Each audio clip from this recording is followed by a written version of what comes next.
What's going on, everybody? Welcome back to Simba Sports Hub, where we talk all things Washington Commanders football. Sorry, I am running a little bit behind, but your boy is getting prepared for what we all know as Thanksgiving. On my spare time when I'm not sitting here creating content for the Washington Commanders, your boy Simba, he does his thing in the kitchen. I'm not a chef per se. I'm not one of the Michelin star, 5-star, restaurant type of chefs. But I dibble and dabble in a little bit of, what would you say? What would you call it? Smoking, different kind of foods like ribs. I do a mean deep fried turkey.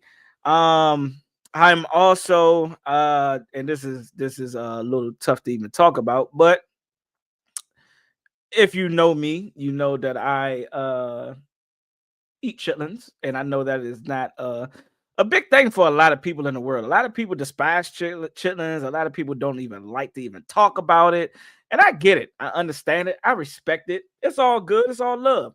But I'm cleaning chitlins. I'm getting prepping, a lot of food that's going to be, ready to go, thawing out some foods and things of that nature. But we are not here to talk about what I'm doing outside of talking football with you all. But I do want to say happy Thanksgiving to everybody that is, supporting Thanksgiving or, being a part of Thanksgiving.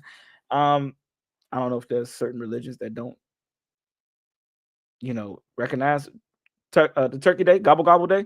But yeah, happy Thanksgiving to everybody, man. Hey, the bye week is officially over.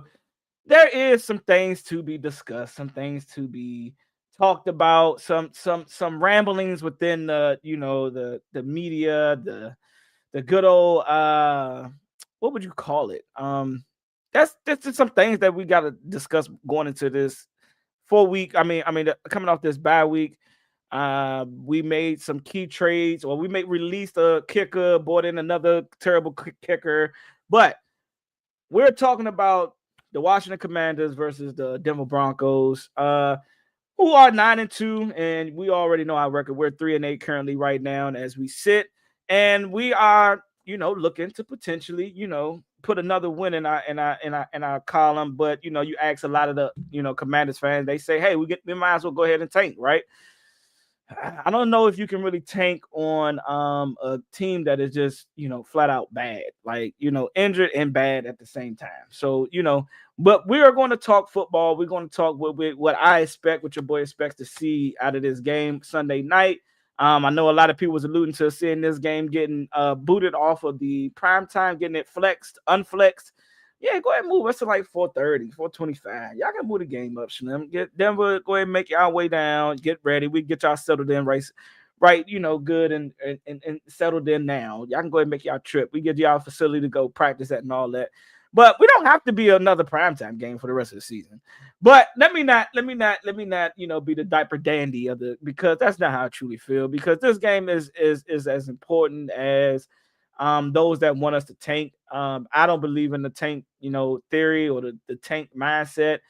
Because at the end of the day, because we don't have a shot in making the playoffs right now, right? I get it. I understand it. There was reports that, DQ said in his presser that, Jayden Daniels is back to practice.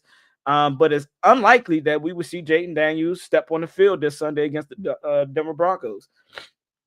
And if y'all heard me talk, leading up to this week, even during the bye week, if y'all follow me on TikTok, I did a little TikTok live just going over, that Jayden Daniels JD5 injury.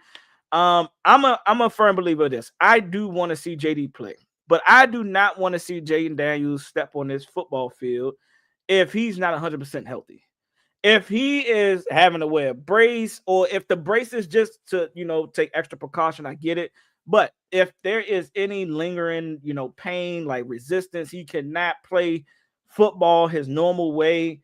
Keep him out. I don't want to see Jayden Daniels back on the field just trying to muscle through an injury. And there is nothing that, yeah, we don't have nothing to play for except for him getting more experience. But I don't want to see him playing and, he's not 100%. So that's the only way I want to see JD5 step on this field. So we don't got JD5. Guess who we got up next? We got our guy Marcus Mariota. And he's only won one game for us since he's been the starting quarterback. And that's fine. I'm not here to, I don't want to see, I don't care if he, will us to, he throws for 300, 400 yards. That's not what I'm really caring about. I want to see the other guys that's going to make and break our franchise, which is the running back, the skill positions, the offensive line, the defensive line. And I know that some people are afraid to put, or they don't want to see success. So they don't want to see guys step up to the next level. They don't want to see guys playing their hearts out and trying to win a football game. I don't care for that either. I don't care if we win or lose. But what I do want to see from our team is just the makeup of are we going to be able to compete? And DQ spoke to that a little bit in his presser yesterday. He kind of said that, I'm watching guys and seeing how they're going about their day to day and seeing how they are going and approaching the game. Like, are they going to come out and they're going to play with their hair on fire? Are they going to play fast? Are they making the tackles? Are they where they supposed to be at? Based upon whatever it's called, offensively and defensively. And that's why I say it's like, I think we all can collectively say as Commanders fans, we have seen enough of some of the veterans that we have on this team. It is now time to, bring up a lot of these young guys that we got, stockpiled on our practice squad. That is what I yearn to see, the young guys that we got, because that is what AP needs to start evaluating to see how he needs to approach free agency going into, the off season, how he needs to approach the draft. And I understand a lot of people say they want top 5 picks. And again, I repeat this. I don't think that a top 5 pick is going to come into this building and we're going to be back to where we was Jayden Daniels Rookie of the Year season. I don't think one player cures this hurt and losing, outcome that we've had this season. I just don't see it. I don't see how one player could come in here and change this whole franchise around. Because that's the case. We saw a glimpse of it with JD5, but we now see that when you have, and again, like I said, it's kind of hard to assess this team and fully and give a fair evaluation of this team, the coaches, the general manager, scouts, all of that, when you have been bombarded by so many injuries. Like, and again, I'm not making it like it's an excuse that we have all these injuries and things like that. But come on, man, we can't sit up here and just look past all of these injuries that we currently have on this roster, y'all. Like right now, good. Look, Ben questionable, Terry questionable, Jayden Daniels unlikely to play, Traylon Burks, who just got to the team and played, and guess what? Got hurt. He missed last week. He missed the Miami Dolphins trip after playing 2 games with us. So the injury bug is definitely something that is playing into my thought process when it comes to evaluating this team. So this is kind of why I say I would rather go the route of seeing the young guys step onto the field, all the guys that we got on the practice squad, bring them up this week. The veterans will understand, man. We haven't done enough, granted, by it being by injury, but we know what you guys are going to give us week in and week out. It's not changing. It hasn't changed for the last 12 weeks of the football. Y'all have not said, oh shit, we playing bad. Let's stop playing fucking good and show that we really don't matter. It's a next man up mentality. It don't matter who we got. It don't matter who we playing, who's playing next to me. I'm going to do what I need to do, right? That should be the mentality of the veterans, but that doesn't translate onto the field. Yeah, you can practice hard all you want. Yeah, you can put all the work you want inside the film room and, building, that brotherhood that Dan Quinn loves to talk about. But again, if it doesn't show up on the football field come Sunday, Monday, or Thursday, some now Friday, and we entering into some Saturday games, what does it really mean to see the veterans still play as we close out this 2025 season? I just don't see the purpose in it. I don't see the need of having shout out to Bobby Wagner, who is a certified, Hall of Famer. I I don't know why we need to see him anymore. Why do we need to see, Bobby Wagner on the field? I don't get it. He's on the tail end of his career, and I respect that. So for all of those that are currently watching, man, please double tap that like button.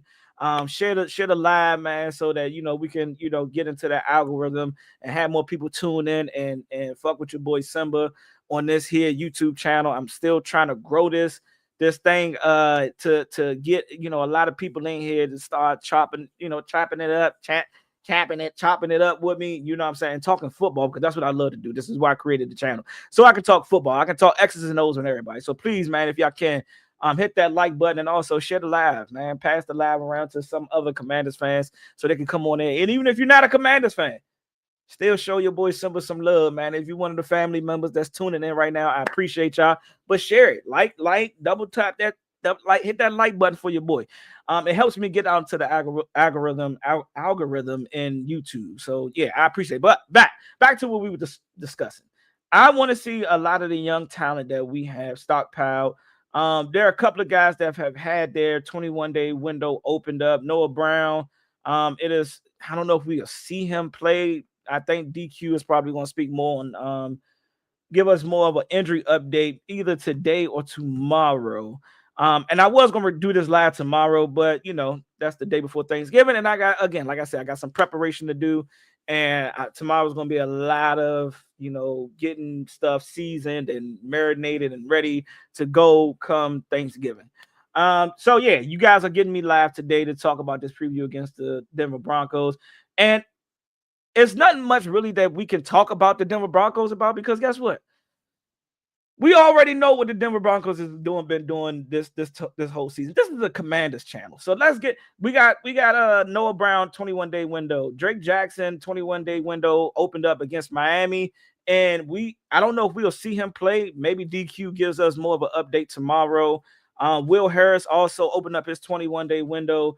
And so we are potentially getting some guys back, but it's not the guys that it's something that's better than nothing, right? So I'll take whatever pause we can get. But you look at guys like this, Trey, rookie, second round rookie that we drafted. Trey is out. Marshawn is out. Luke McCaffrey out. Dorrance Armstrong out.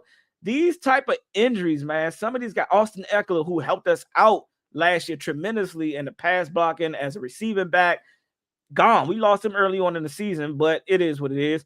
Dietrich Wise, been doing good at filling the edge. So a lot of these injuries have plagued us to the point where it's truly hard to assess this team and what they're looking at like right now. It's hard to say, oh yeah, we bad because we haven't been winning games. But it's the make and the guys that we brought in this offseason. How can we truly evaluate DQ AP when you got these many injuries? Now, I'm not saying all these guys were playing great. Will Harris was playing some decent football before he got hurt. We never really saw Noah Brown step on the field. Trey was playing probably the best DB football that we can say, even though you got to give Mike Sanders some semi credit for being the only defensive back to cause or get turnovers outside of Quan Martin. But he's leading our D-backs in turnovers with Mike Sanders still. But we lost Marshawn. Yes, I know everybody hates Marshawn Lattimore. He ain't good. He ain't the best.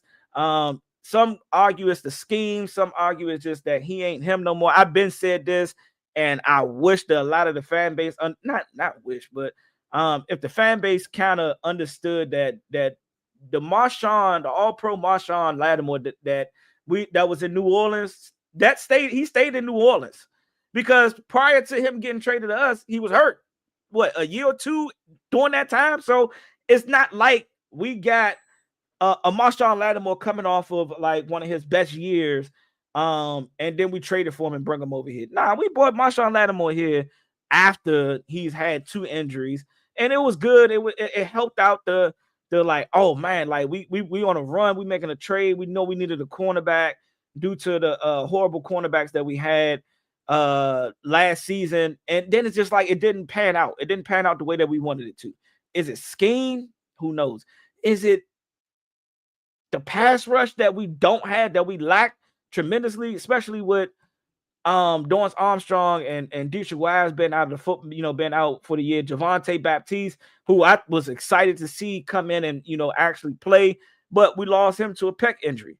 So it's like you see 3 defensive ends, pass rushers that we was looking for to help us out by committee, but we lost 3 of them, and now we are relying on guys like Von Miller, and Jacob Martin, who's been playing some good football. I'm not taking nothing away from Jacob Martin at all.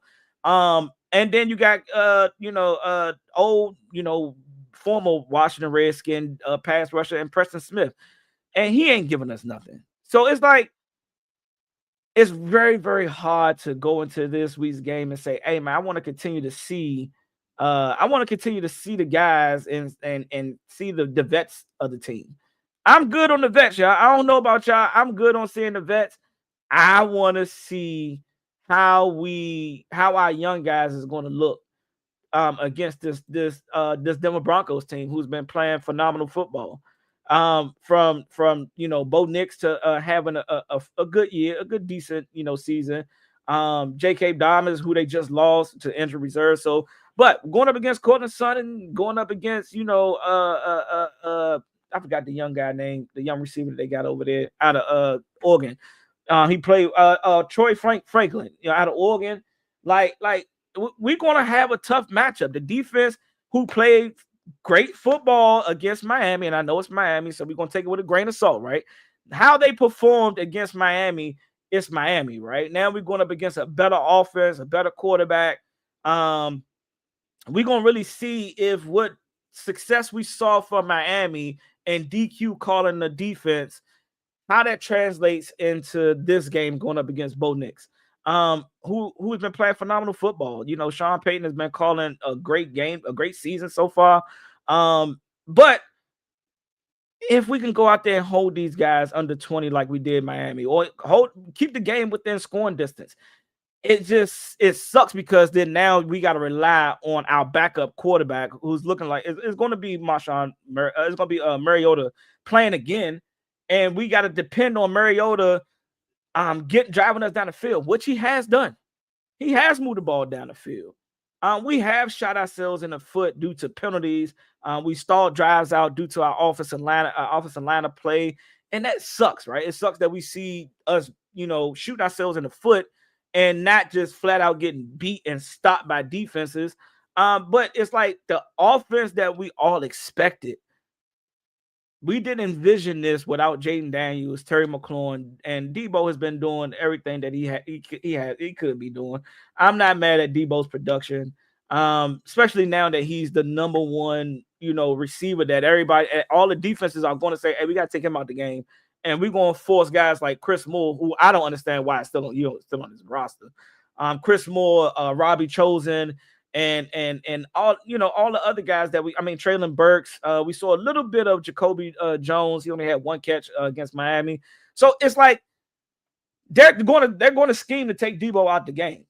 Debo still doing him and not having a solidified running back. And we've seen C-Rod tote the rock, and a lot of the fans was kind of right. I thought that the 2 little games that Ja'Cory gave us, I'm like, all right, we found out our future running back. But and I'm not saying that theory has been proven wrong, because he's still a rookie. He still got time to learn. He still got time to develop as a running back. C-Rod is the better guy. C-Rod should have been getting more touches, and he just hasn't been, right? And that's cool, right? You live and you learn.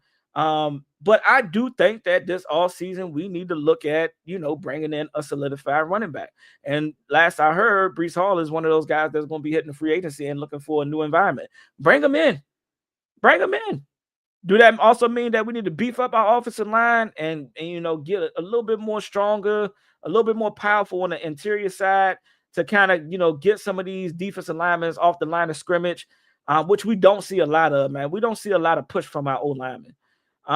But C-Rod runs the ball aggressively, and I think you need that combination. We see it in Detroit with Gibbs and God damn, I forgot his name. His name is right there. I just can't think of it right now. But y'all know the 2 running backs in Detroit. And then you go and look at other teams that has that speed and power mix that combination. And now if you got a running back like Saquon Barkley who can give you speed and power, then that's good. But I don't have no problem being running back by committee. I have no problem with it whatsoever. Like I'm cool with that. I'm actually cool with that. I have no issues whatsoever. But as we need to find, we gotta bring in somebody that's going to be able to take that pressure off of JD next year. And I think Breece Hall can help do that. That's just my humble opinion. That is my humble opinion. I may be wrong. Or we could draft a running back, but we only got 6 picks going into the off season. So we got to be very, very specific in who we go and get. I still am going to stand by if we end up with a top 5 pick, but we solidified to have a top 10 pick, is that we need to very much consider. And I know if Reese is there, Bain is there, Carnell Tate, who I think is a later first round pick. I think as everything shake up and we see, some of the juniors that's playing probably better football, not better than Tate, but there's some that's playing good football that you can bring in and give us production. Seeing some of these juniors come out early, you might see later on during the playoffs, you might see one of these guys creep up and make a statement, and they're like, "Man, who is this joker? All right, we're gonna put him on the list of one of the guys to watch out for in the offseason. I mean, during the draft time, right?" A lot of things are going to change as the season continues to progress, and as we go into off season and draft and all those kind of things, right? And I'm going to be covering those players that I like. Players I think we should draft. We're gonna go over, film. We're gonna watch some highlight tapes. That is what you all can expect from me during the off season. But for right now, let's switch over to a topic of discussion that a lot of people seem to be having over the weekend. It was flying through all of Twitter and probably through Instagram and other social media platforms that Brandon Ayuk had posted a video of purchasing a watch for his best friend, his BF, as his main guy. JD5 called him on FaceTime, showed him at the jewelry store in Atlanta. And then we hear a rumbling of JD saying, "I'm back." And now everybody's speculating, "Hey man, is he saying he back for this week?" A lot of people said that was previously recorded leading up to the Seahawks. That was previously leading up to the Seahawks. But to talk about Brandon Ayuk, there is reports that they're going to void his contract and he could potentially become a free agent this offseason.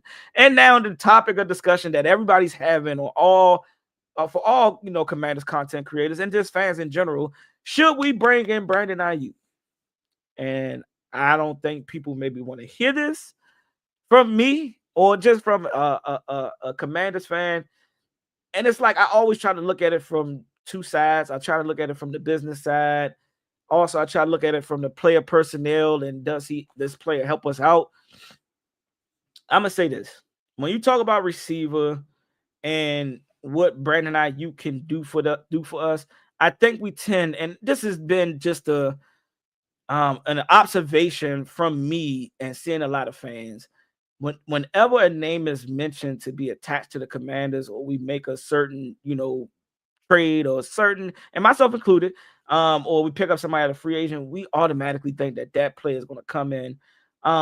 Except for Deebo Samuels, I think a lot of people was on the reserve side saying they didn't understand the trade. We could have went to go try to get somebody else, but as he came in and he started producing, it's like, all right, we understood why. But Brandon Ayuk coming to, link up with his best friend and former receiver that he played opposite of in Deebo Samuels, along with Terry McLaurin, does that work?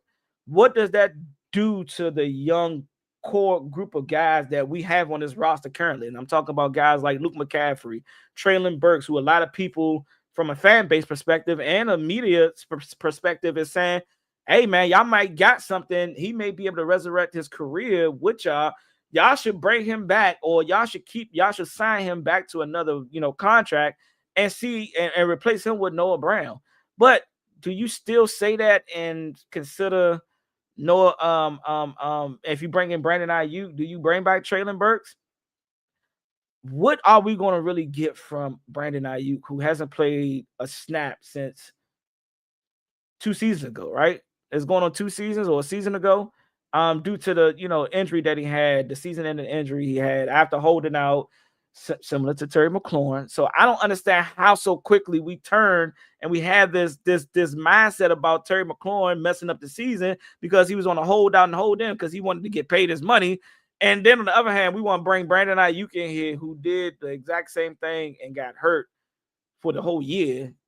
I gotta make it make sense, man. I don't get this fan base sometimes because it's like I was for the Terry McLaurin situation.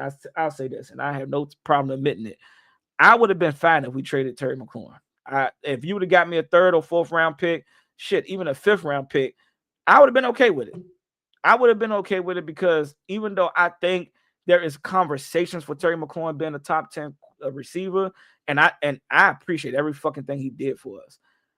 I don't think that when you start looking at other names of receivers, is he reliable? Yeah, up until this past season, he has been reliable.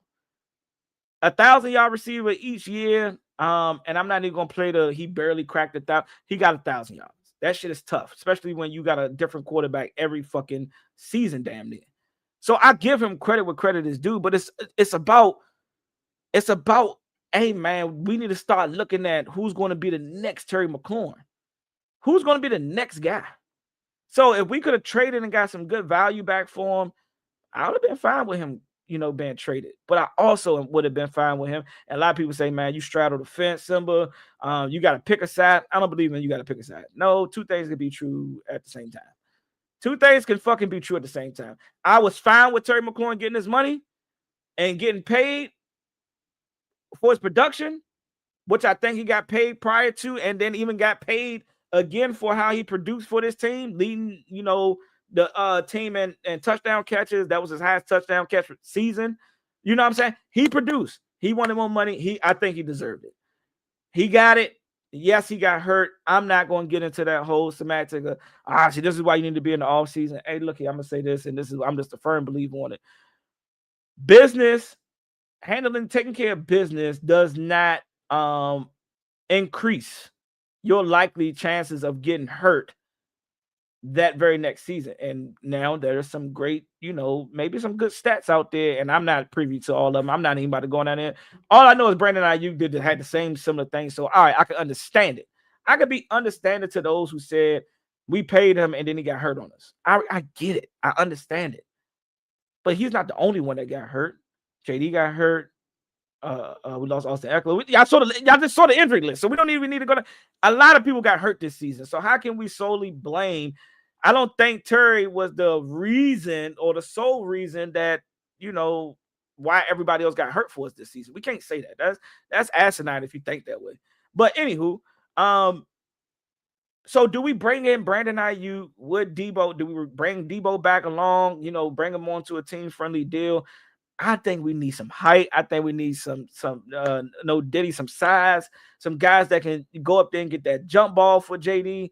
A guy that can win a 50-50 ball. And I'm not saying Terry can't do that because he's proven that, right? But I need that 6'3", 6'4" receiver over here. And I'm not saying that Brandon Ayuk cannot create separation, but we just don't know what he's going to give us. We haven't seen him play. We don't know.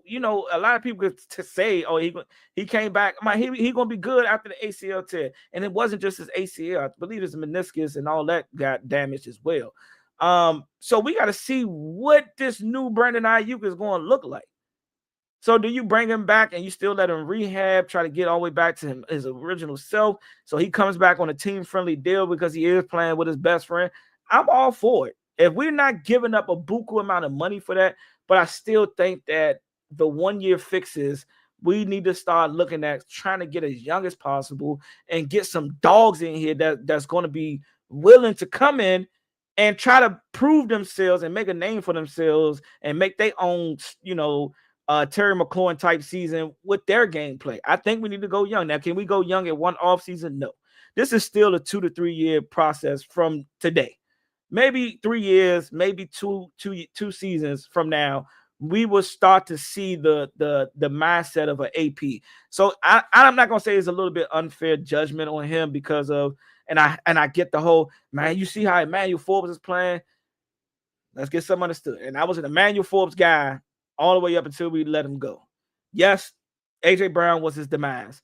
Do I think, and this is something I'll say boldly about our fan base, we are so fucking quick to turn on players that is playing like ass, Mike Sanders still. And then they leave, and then they go into another environment, they go into another situation. And I'm not saying Emmanuel Forbes is playing top 3 best cornerbacks in the league football, but he's playing decent amount of football. Do I think he should have went first round? On hindsight, no. He should have been a mid to late second, early third round pick. But I think his talent is, and I think him buying in, or a team believing in him and going through the growing pains with him, which we don't like going through growing pains. We expect every player that we draft to come in here and hit the ground running and be Hall of Fame worthy year one that they step onto the field. And it's mind-boggling how, like, all right, how quick we said, oh man, we found the steal in Mike Sanders still, to now you look at the fan base, oh, he's the worst DB out there. Like, oh my God. Like, some people say he has regressed, which is true. He did regress this season. But is it all on him? Is it everything else that's going on with this team? Or because you don't get 3 picks and still be ass. Yeah, he give up plays. Every cornerback gives up plays. Patrick Surtain gives up plays. Like the Dirk, I saw Dirk Stingley give up a play. Like, it happens. You have bad games. Sometimes you do just have a bad game. But the fact that we quickly turn on our players so quickly, 2 years is not. And again, we turned on his franchise. It's like, damn, it's like, oh, AP got to go. AP on the hot seat. I'm hearing the AP on the hot seat. Dan Quinn is a concern. And I get the frustration. But damn, we got to go to the great states of, like, we got to start looking at new coaches and new general managers. God damn, this is only year 2. Yes, they did give us a little bit too much as far as that, saying that, hey man, this is a recalibration. I didn't want to believe it, but the success that we had, it was like, damn, all right, they maybe. And then the Laramie Tunsil trade, and then us going to go get Debo. It was like we was all in, but it was a part of me that was just like, man, nah, we still got it, man, bro. This defense didn't start clicking until late last season. And going into the playoffs, I still think that we didn't address the major, I think, and I stand by this. There's nothing against Josh Connolly Jr. I think he has been playing way more better football than he's been playing since the beginning of the year. But, and I'm not even saying that this guy is playing flat out football right now, but I would have really went and took Mike Green for Marshall. That's just me. I would have took Mike Green over him. I would have took, and I'm just gonna say Nick, the safety that played that came out of Texas A&M or Texas Tech, whatever, Texas A&M, Mississippi State, whichever one that played for Seattle. I would have took one of those 2 defensive guys to help out. We lost Jeremy Chin. I think Nick would have came in and we would have quickly forgot about Jeremy Chin. That's just my thought. But AP and company said, no, we're going to build that wall around Jayden Daniels and the success that the offense has. And I think that we banked on us being able to still outscore teams in this season. And yes, the injuries kind of plagued that. But also play calling kind of played a part into it as well, which is why I have some concerns about Cliff Kingsbury. Cliff Kingsbury's air raid offense. Is it successful? Yes. The offense it's a successful offense, but sometimes you got to build upon the success. I think Cliff also falls into this predictable, I'm going to go back to what's been working throughout games, throughout play calling, throughout, like, the in-game adjustments just doesn't seem to click for Cliff Kingsbury. And a lot of people say, nah, bro, that it's not. He don't need to be on the JD don't need to be on the center a lot more. This is a copycat league. The NFL is a very copycat league. What successful offenses, if you had to point them out to me, and y'all can put them in the comments, what successful offenses and what formations do you see them run majority in the NFL right now? And you could go to I seen Lamar Jackson's trajectory and how he played this, how his career has went. He started off in shotgun and running RPO, heavy RPO, but then as he developed and got a lot more, his experience grew. Now you see him running on, and now, yeah, you can say he got Derrick Henry, but we can go back. They had J.K. Dobbins. They had other running backs that he was under center, and they had success. It's just something about when you're handing the ball off when you're taking the ball from under the center that keeps defenses having to think about what the fuck are they going to do, because you can run so many different things out of it. But I'm not saying we can run a primary shotgun pistol formation, but we got to mix in getting under that center, man. That's just my humble opinion. I think that's the next step for Jayden Daniels progression as an NFL quarterback, to see him take it to the next level. I think we need to see him under center a lot more. We're also still running the air raid offense as much as, you got to balance it. I do think that Cliff Kingsbury at times is a great play caller. He pulls some plays out of his ass, and I'll be like, yo, no diddy, but damn, that's a good play call, Cliff. But you don't see that throughout 4 quarters of football, because it's like everybody, it's like, hey, when you're in shotgun, and you're off your personnel that you bring out into the field, it becomes very predictable. I'm just going to say that. It becomes very predictable. So, and if we're going to put anybody on on watch and on a hot seat, he's one as well. We got to add him, and I'm just giving y'all the benefit of the doubt. If y'all say AP, yes, AP gotta bring in some. He gonna have to overhaul this whole defensive unit some way, somehow. He got to do it. I don't know how he's gonna do it, but he just got to get it done. It is what it is. We got to get younger on defense. We got to get some speed on the field. Some guys, and I'm not saying that they're going to come in, it's going to change everything. No, but I'd much rather take L's with young guys that's learning but still are in plays than to take old guys that can't barely get to where the ball is going. It is what it is. Like, yes, Quan Martin is not playing good football. He's not having a good season. Does that mean Quan Martin need to go? No, I'm not going to reach there and say that. He's going into his 4th, 5th year. One more season, we should see him. Hopefully we see him bounce back, and then I have an opinion on if we need to look elsewhere or not. And I know some people have already checked out on Quan Martin. I get it. I understand it. But hey, Johnny Newton, we checked out on him. It's like, damn, Slim. Do we see the production that? And not everybody is going to be a lights out Hall of Fame type of player. Some guys that we drafted, even in the 2nd round, are good rotational guys. Johnny Newton, we saw great with Jonathan Allen, Daron Payne. He may not be a starting, D tackle. He may be a good rotational guy. But I do think we need to get some bigger. Like, we see Javon Kinlaw. We see that when you got that size and strength on your defense, Johnny Newton, 295, 298. And I'm not saying that he ain't strong, because he can win some one-on-one matchups, but it's just like, we got to get even Corey. Like everybody said, nah, Little Bill ain't it. Like, it's like, damn, Slim. We give up, and then I guarantee you, we let one of these young guys go. We trade them. We get rid of them, because that's just for the sake AP is listening to a lot of the fan base. And we have another Emmanuel Forbes situation. Cam Curl situation. All right, yeah, we fucked up and let Jeremy Chin go, but Will Hurst got hurt. We don't even know if Will Hurst could have gave us what Jeremy Chin gave us, because he got hurt. Unfortunately, he got hurt. So again, I'll bring it all the way back to injuries has plagued this season. It's hard to assess who we truly are as a team. I understand the fan base's frustration with a lot of the guys that we have playing right now.